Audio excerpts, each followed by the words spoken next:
Chrome doesn't let you customize anything. Tabs go at the top, address bar stays where it is, and if you want extra features, you install 50 extensions. I kept hearing Vivaldi was different, so I'm installing it right now to see what the hype is about. And by the end of this video, you will know exactly why Chrome users have no idea what they are missing. Let's open here Chrome and let's search for a Vivaldi browser. Okay, vivaldi.com. Let's click here Vivaldi browser, the only web browser powerful enough for you, with all the features you need and unmatched levels of customization. So I think this is something for me actually. So let's just download here Vivaldi, get ready for unrivaled customization options and built-in browser features for better performance, productivity, and privacy. Share crash reports to help us improve product quality. No.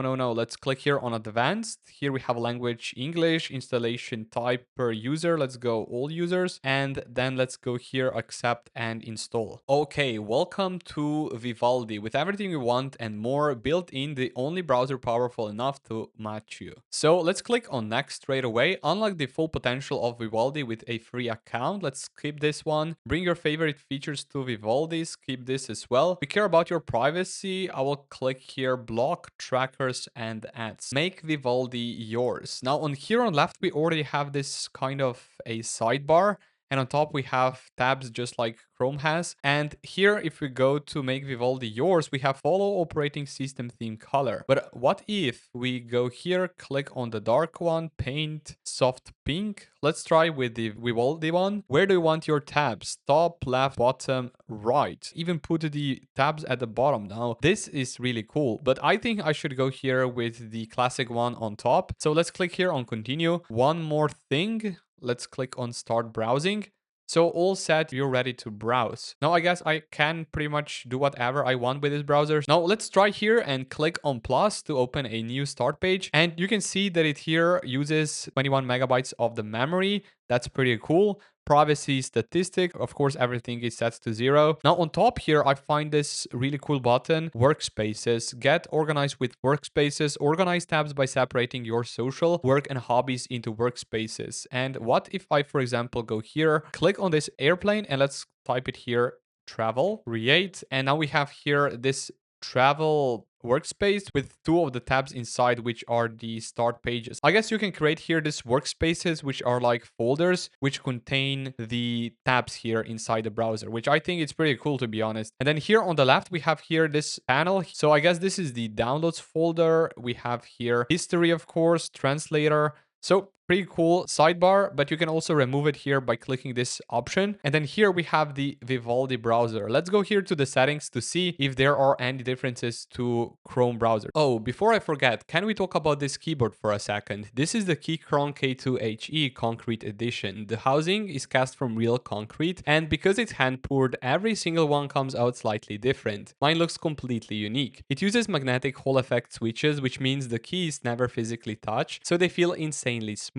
You can dial in the actuation point anywhere from 0.1 to 4 millimeters depending on how you like it, and it has rapid trigger, so the moment you lift your finger, the key resets instantly. It's a lot faster than it sounds, but honestly, the concrete is what makes the sound different. It kills vibration in a way plastic just can't.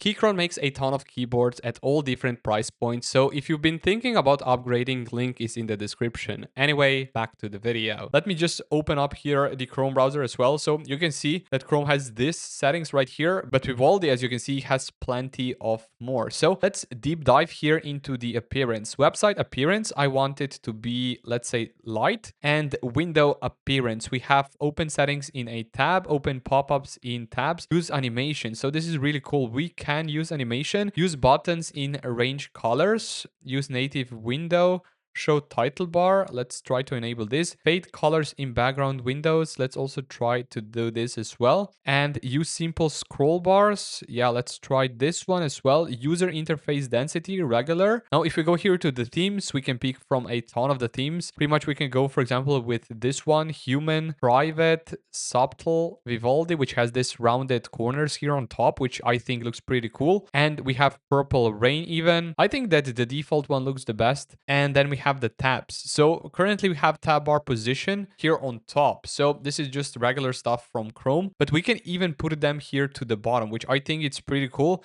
And I have never seen anything like this in any other browser. And then here down below, we have new tab position, enable horizontal scrolling, whatever that means. Then we have tab options, show tab thumbnails. Let's also enable this. So we can see how massive you can also make here the tabs inside the Vivaldi browser. And you can also see the preview pretty much. We have tab stacking. So currently set to 2 levels. You can stack the tabs here on the 2 levels, but you can make it compact even or even a portion. So let's try 2 level here. And then we have the panel down below. I guess we can leave it as it is. Address bar, we can make it here to the bottom as well. So we have here this address bar. Now, if we go, for example, here to the performance tab, you can see here that it uses here hardware acceleration when available. Then you can also have here energy saver, memory saver, network performance. But what if we go here to the privacy and security? We have here enable Proton VPN for Vivaldi. And then we have also here tracking prevention. We can enable this ask websites not to track me. So let's see how this will do. And then if I, for example, move this tab here down below, what if I put it here on top of this one? So I guess this is the tab stacking feature, which looks like this. What if I go here to the next page? Let's search here for Google it. And then let's go here to, yeah, we are right here. And then if I stack it one more time and like this, you will see here the number of the tabs you have here inside this. This is pretty much the stack of my 3 tabs here inside the workspaces. So that's pretty cool. Let's see if it also has the AI built in. So for example, if I right click here, we have nothing pretty much to do here with the AI. So I guess Vivaldi does not have AI built in, but I think that this bar at the bottom is actually too massive for me. So let's try to resize it slightly like this. What if I right click here, remove from toolbar, remove from toolbar, remove. So that's really cool that you can pretty much remove almost anything here from the toolbar. And then here reset, remove. And then here we can even remove the clock as well. And you can see here this similar feature Chrome also has, that you have 2 different websites here on right or the left, as you can see. And you can even move it here to the grid or horizontally as well. So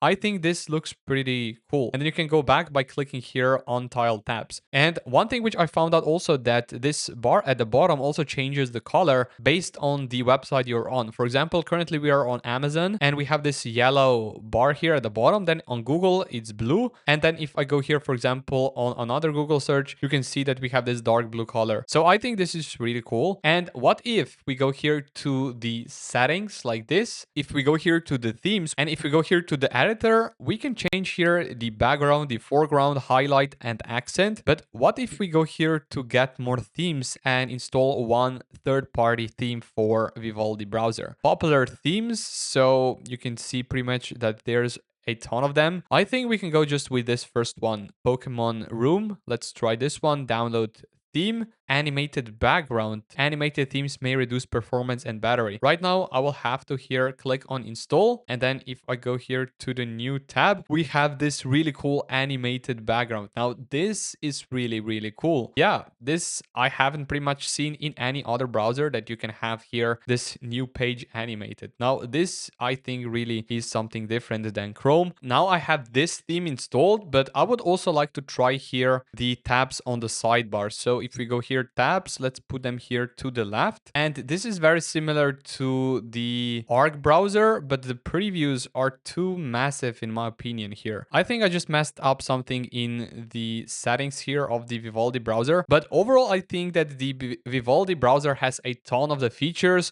which Chrome unfortunately does not have. So I would recommend Vivaldi browser for any user who wants to customize browser to their liking. Because Chrome, for example, only has here this tabs at the top, but Vivaldi has 4 options, left, right, top, and even bottom, which I have never seen before. Now, Vivaldi also has some other built-in features like VPN and other stuff, but you can easily even disable them and remove them from the toolbar. And we also found out that it doesn't have AI built in. So for example, if I go here to search for AI, you can see that it does not have AI built in. And it also has mail feature, calendar, and feeds feature as well. So pretty much something that Chrome does not have. Highly customizable browser. And if you want to customize your browser to this extent, I highly recommend Vivaldi Vivaldi browser. I'll put a link for it in the video description down below. Thank you so much for watching, and if you haven't already, drop a like down below, subscribe to the channel if you haven't already, and I will see you all around in the next one.